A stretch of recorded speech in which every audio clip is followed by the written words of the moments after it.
सदर जमहूरिया रामनाथ कोविंद ने कहा कि सरकार ने तलाक सलासा को कानूनी जुर्म करार देकर मुआशरे को इस बुराई से निजात दिलाई है।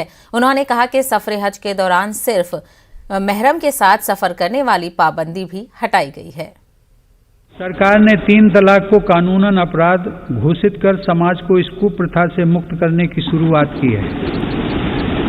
मुस्लिम महिलाओं पर केवल मेहरम के साथ ही हज यात्रा करने जैसे प्रतिबंधों को भी हटाया गया है। वर्ष 2014 से पूर्व अल्पसंख्यक वर्ग के लगभग 3 करोड़ विद्यार्थियों को छात्रवृत्तियां दी गई थी, जबकि मेरी सरकार ने वर्ष 2014 से अब तक ऐसे 4.5 करोड़ से अधिक विद्यार्थियों को छात्रवृत्तियां प्रदान की।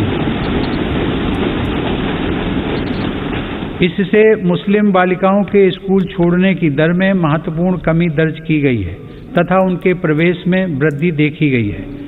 देश की बेटियों में सीखने की क्षमता को बढ़ावा देने के लिए राष्ट्रीय शिक्षा नीति में जेंडर इंक्लूजन फंड का भी प्रावधान किया गया है।